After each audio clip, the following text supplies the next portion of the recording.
do you know one of the most Googled statements is, how do I find work that I'm passionate about?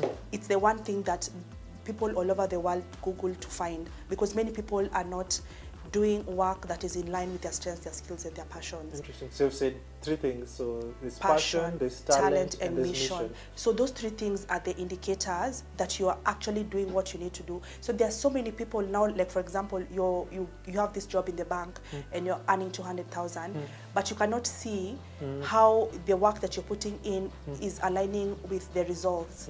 And so there's that disconnect. Wow. But it's just because, like, maybe you took this job, which was your first job, 40K, you took a loan, you got a wife, you got a child, then kusha wewe maneno kusha kabisa. So tutakushia tu hapa tu sahi, you take a small break. And then you find out how exactly we can connect this disconnect that so many people are facing. So see you after the break.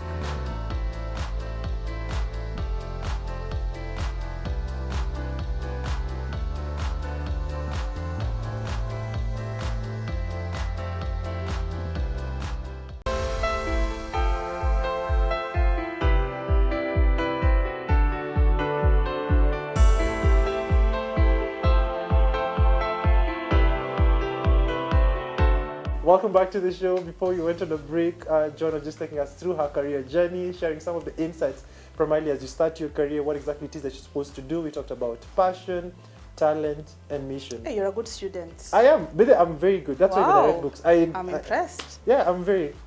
So another thing that you mentioned, that before we went on a break, the aspect of what people Google most. How do they find what exactly I'm passionate in?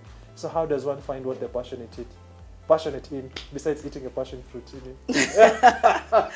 Yeah, so things like what you were saying, expose yourself to work very early on, because many people have done degrees, masters, and even PhD programs just for the name. Then you have a master's and a PhD that you cannot use because then it's not in line with your strengths, your skills, too much and papers, your no experience. Right. And then now also imagine now you have a PhD, utakubali 50K. Yeah. Even how much you've spent all through. Yeah. And it pains me. Even, unless you're a lecturer, utakubali. I know. So it really pains me that there are so many people, and you see, like you see them making that mistake, and there's absolutely nothing that you can do, because you think, if I get this master's from Harvard, automatically it's going to translate into something, but it's not going to unless you know what your strengths, your skills, and your passions are, unless you know what the fire in your belly is, unless you know what you're trying to chase, then now you do the master's program to align. But if you just do it blindly, many people are stuck at home with master's program, master's degrees and PhDs, and they're not able to monetize them. And one of the core things that you mentioned, the aspect of now getting the job, because that's where the monetization, the essence, you're going to school, you want to learn it, you want to build a career. And you're in an era whereby, quote unquote, there are no jobs around. So how can one position themselves for such opportunities in an economy whereby there are less jobs, quite a lot of competition? So how does one position themselves for a job?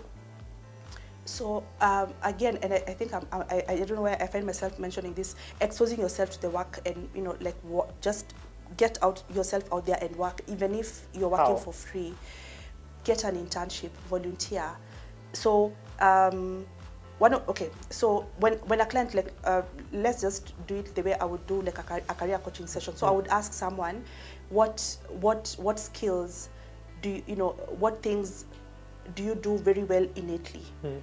So if you cook very well, you write very well, you sing very well, you like working with people, then now we probe and see what work can you do around around there.